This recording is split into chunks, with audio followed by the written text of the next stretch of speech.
In any other game, it would be like bronze, silver, gold, diamond, master. And everyone's like, got it. I know what it means. But when you look at Tekken, you're like, you're a Tekken emperor. Who gives a shit? This guy is grandmaster. Oh, well, Bob, it's not chess. In Tekken, if you're grandmaster, you're dog shit. It's just like, it makes no sense at all. These two are the biggest priority in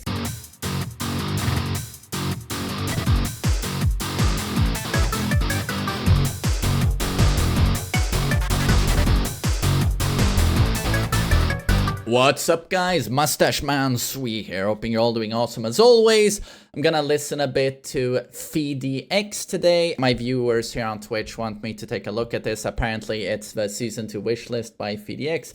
Incredibly smart guy. One of the best things to come with Tekken 8 was him just exploding as a content creator. Such a smart guy, so good with the analysis, you know, of meta gameplay of Tekken and Tekken 8. But apparently this video is 50 minutes long. I can't watch a 50-minute long video, but it would be great to hear his praying that it's a good update ideas. That revitalizes Tekken after a really big roller coaster of a first year.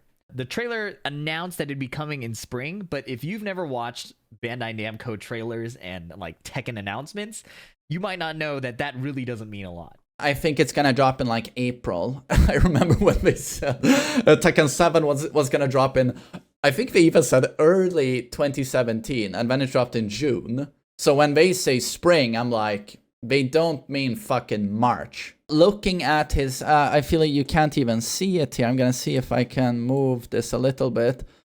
Hello, Reina. Sneaky Reina over there. So he wants ranked mode plus netcode. That is top priority. I don't know if ranked mode means he wants infinite rematch. I guess we'll listen. Netcode could always be improved. Absolutely. You gotta remember though that netcode in Tekken is never going to be 2D fighter netcode. What's it called? EX Fight Layer, whatever the fuck that game's name is. It cost $5 and a Snickers bar to make. Was made by one dude, and it has better netcode than Tekken. Skullgirls has better netcode than Tekken 8. Street Fighter has better netcode than Tekken 8. A 3D fighter is never going to have 2D netcode. And this is because Street Fighter 6 is such a simplistic game. It's such a toddler checkers game, but it takes all but 5 kilobytes to send one package between the players. That's why Billy Buttfuck sitting in Melbourne, Australia can play against some mother hillbilly in fucking Virginia, and they have a decent netcode. It's because the game is so fucking basic. Oh, what about my drive rush? 5 kilobytes, but in a real fucking game. In a real game like Counter-Strike, Dota, Tekken, the packages are 5 megabytes. The packages are fucking huge because they're full of fucking testosterone. That's why you can never have that type of netcode. As soon as you have a 3D environment, there's too much data. Anytime a Street Fighter guy says, oh, we got the better netcode, yeah, because your ballsack is so small. And he goes, PC stability and performance, I get kicked out. When I play ranked, I mean, people must think I'm plugging left and right. At least once per day, when I do my 4-hour ranked session, I get kicked out of a game. I don't know why, it goes offline. And I'm just like, okay. So that happens. Doesn't happen in any other game. I'm just like, I don't know if it's Steam. I don't think so, but it's just super frustrating. Performance is still good. It's an optimized game. Sometimes I get, after a fight, it's pretty rare, but I get the thing where it's like, oh, automatically lowering your settings. That one's a bitch, because then I need to go to options and reset the settings, but it's on me. I reboot my PC rarely. I think it could be me. And news tab for Tekken World Tour. Follow the Tekken World Tour in-game. You know, on the main menu, you can see what's up with the tournaments. I mean, that's typically for like ultra fucking giga sweats, but you know, could be cool. Namco, promote your events. It costs a lot of money. Don't know if I want to do that, but okay. Bug fixes. I think my top priority would be like balancing. Nerf all of the S tiers. I don't believe in buffing too much, like lower or low mid tier. I think those guys are stronger than people give them credit. I just think the biggest problem with this game is just nerfing the top tiers. Nina is a joke, Jin is a joke, Yoshi is a joke. It's just an absolute fucking joke. Nerf them. And then I would nerf Heat a little bit. I'm sure he's going to talk about Heat. But you know what I would do? And this one makes sense. When you're in Heat, be it Heat Burst or a Heat Engager, so that's 10 seconds versus like 7 seconds, no matter what, make that meter deplete in 7 to 10 seconds. It should be short and sweet, because I don't like how you can launch someone and then the timer freezes. You should be penalized a little bit for doing a combo. When you do a combo, your meter should deplete. That would make it so that people focus neutral interactions with Heat. I don't like how I go into Heat and I launch you, and now my timer freezes, and you do a 7-second long combo, and then you didn't lose any Heat. That would help Tekken 8 tremendously, and would lead to less rounds where someone is in Heat permanently. It just never fucking ends. If people can't even enjoy the game online because it's too laggy, your opponent's PC slows down your frame rate, right? Like, all of these issues are so crucial. There are lots of like high-profile streamers that I worked with for like the Say Jam Slam that I think would be playing Tekken more if the netcode and the ranked mode were better, right? The thing is, I just don't know how good the netcode can get. It's a bit like when I see Dota players in the US, they desperately want to play on EU servers because the EU players play at a significantly higher level than the US. So the US Dota top players, they intentionally play against the EU server. But they do this with a significant amount of lag. It's a bit like 130 ms of lag. Like, if those top tier games can't have a 3D game and make it, perfect netcode, I just don't know how reasonably realistic it is to expect that Bandai Namco with Tekken 8 are going to do it. Implement a good rollback. It could be that it works in Street Fighter, a 2D fighter, but does it work in a 3D fighter? Is what I'm wondering, right? Rank. Note that I'm not saying they can't do it. Maybe they can, right? It's just that I don't know how realistic it is when in all of those hardcore, the most competitive games in the world, Counter-Strike, Dota, they don't fucking play cross-continent. You get it. It's not seen as realistic because we're playing a competitive game. We can't have delay. But I feel like when I play within EU in Tekken, it's pretty good. At this point, I think Tekken could literally copy the homework of any real ranked system that we have from any other game. My best example, personally, would probably be the Street Fighter MR system. I think it would be really cool if you hit God of Destruction and then you start fighting for leaderboard spots, right? Yeah, I also think that's a cool thing in Street Fighter, that your rank on the character is displayed, right? So if someone has accumulated a fuck ton of MMR with like Zangief, maybe he's top 100 on Zangief, and that will reflect on his rank. And then I know there's the legend rank, which is when you're like, is it top 500 on a character? On the leaderboard, you are legend. That is really cool.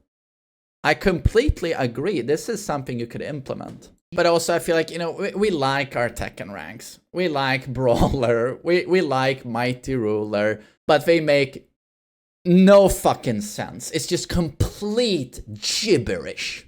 In any other game, it would be like Bronze, Silver, Gold, Diamond, Master. And everyone's like, got it. I know what it means. But when you look at Tekken, you're like, you're a Tekken Emperor. Who gives a shit? This guy is Grand Master.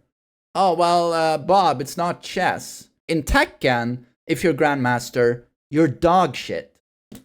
It's just like, it makes no sense at all. Two are the biggest priority in season. So, Heat Dash adds +5 instead of forced +5. Okay, so I guess he means just like in Street Fighter 6, Drive Rush, it adds 4 frames, right, on any attack you do. Something like that. And he wants to see that in Tekken, that whatever the normal frames is of Devil Fist, it will give me +5 frames So for example, a Devil Fist on block is -9, but so he wants it to be -4 now if I heat dash. Don't know if I agree with this one. Balance by character, keep system same. Balance by character, keep his heat system the same, but balance by character. Or he's going to say that certain characters have absurd heat. Like Kazuya, for example, like Xiaoyu. But certain characters have dog shit heat, like Lee. Lee has the worst heat in the game. That makes sense. Improve backdash. Oh, this is where I'm going to take an L by the community and say, I don't know if that's necessarily going to make the game better. I like that they favored sidestepping in Tekken 8 because that's the big knowledge thing. Sidestepping is so much more strategically interesting and built around knowledge rather than a mechanical skill, which is backdashing. And then if you buff backdashing a lot, you're going to end up with hitbox players doing this with Zafina, and you can never interact with them. And they have perfect options select for anything. Takes no real skill, in my opinion. Only takes buying a certain type of controller and learning a mechanical skill. It's not interesting to me. But I can see why some people want to see an improvement to backdash. Reduce string tracking. Certain strings track 0. Certain strings track like crazy. Brian's Incinerator has entered the chat. Okay, I still think sidestepping has never been as strong. Bullshit, it has been stronger. I'm just saying it's much stronger than in Tekken 7. A lot of people think that sidestepping is weaker in Tekken 8. That's 100% incorrect. It's stronger. But, you know, I can see this being a problem, absolutely. Especially on certain characters. Emphasize character weaknesses. I don't like the new moves being added. The new moves scare the shit out of me as well because they're trying to solve a pretty complicated thing here. Tekken 8 is just one of the most complicated games you could ever play, and balancing it is holy shit, what a task. And I think they've done good changes since they launched Tekken 8, especially with the throw system, especially with the heat system. A lot of great things have happened, and they have toned down a lot of the most obnoxious characters, but not Alisa, not Yoshi, not Nina, not Jin. Season 2 has to fix those characters. It has to happen. But at the same time, I'm scared because I'm like, you're trying to solve this Rubik's Cube, which is the balancing of Tekken 8, but you're gonna start additional fires? Before you've put out all of these fires, you're gonna add new fires. And these is extinguished. And these fires are the new moves. How are you adding additional content to these characters when you haven't fixed the content that's there? This just seems so high risk. But I get what we're doing because that's exciting to us players. It's a very tantalizing and exciting carrot, right? You're going to get new moves to your character. We like this. Even though it fucks up balancing, we're like, oh, fun. Can't wait to see what they do to my character. But as someone who is very, you know, I'd like to see Tekken 8 be really balanced. It's just adding fuel to the fire that is raging. That's absolutely what's happening. But emphasize character weaknesses. A lot of people spread this bullshit that Tekken 7 had more character expression and more character identity. 155,000% false. The characters are way more unique in Tekken 8. In Tekken 7, everyone had a huge backdash. Everyone had a magic 4. Everyone played defense with a magic 4 and poking and counter it launching. King didn't even fucking use throws in Tekken 7 because his poking and counter it was so strong. Like any other character. Steve plays more boxing in Tekken 8, has shit punishment. Lee is the only 11 frame magic 4 now. Less system changes, no new stage hazards, no wall bounce, etc. Okay. Yeah, we don't need more stage hazards, I agree. Less system changes. Okay. I still want to see heat nerfed a bit, you know, like it runs out faster. You don't get to keep heat for an entire round. Save practice mode settings. More simple characters. No install, no stance.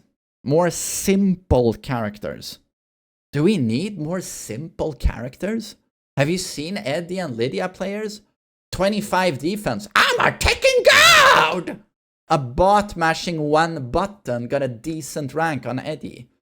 Having an install and stance doesn't mean you're complicated. You can still be chipmunk brain dead. So I don't know, maybe he feels the same way, but I'm just like, you got plenty of simpleton characters in this game. I'm not sure we need more of them. DLC wishlist, I don't like speculating because it usually leads to disappointment. Make no mistake, Season 2 will bring you Anna, Armor King. After that, it's difficult to speculate. Those two are a given. But after that, it could be Marduk. It could be Miguel. I can see him coming back. Don't think it's gonna be Bob. I do think Fakum Ram has a big chance of making it. He actually sold quite a bit of DLC for Tekken 7.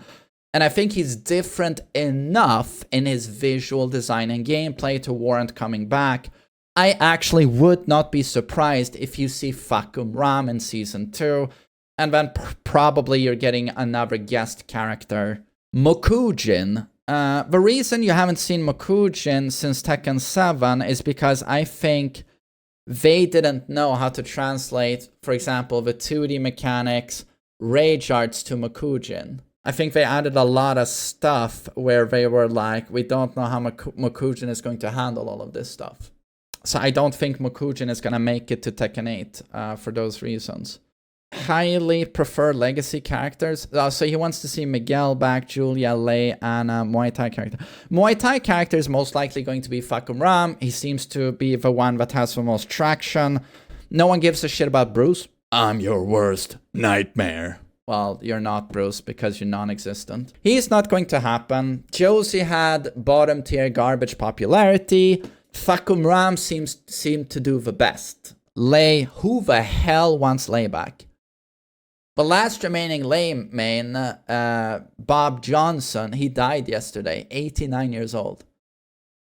He said, "Ha!" And then he died in his bed, but surrounded by his family. It was very wholesome. He also shit himself before dying, but there's no shame in that. If you're a grown man, you shit yourself, no shame in that. For Tekken 7, they chose to not include Lei, and everyone rejoiced. Party! Champagne! And then Twitter had a meltdown. It ain't Tekken if it doesn't have Lei. He's Jackie Chan, goddammit. And then they include Lei, and then Harad and Murray say, yeah, we included him and no one played him. What's the hate against Lei? Have you played against Lei? It's the most obnoxious stance rushdown in the world, and then a long-range homing hell sweep. It wasn't terribly fun. But he's very unique, and he enriches the game he's in because he's unique. That's great, but it's just torture. But so the thing is, with Tekken 8, it's very expensive bringing a character back due to the character models now. They re-record the voice dialogue, they reanimate a lot, they fine-tune the moveset. It's very costly adding a character. In Tekken 7, a game with a smaller budget, not as costly. But do you think for 1 second we're gonna go, oh, let's gamble on Lei again? Let's put $1 million or whatever the fuck, how much money it costs to make a Tekken 8 Lei and then take a gamble on that thing again. I feel like Lei should remain dead now.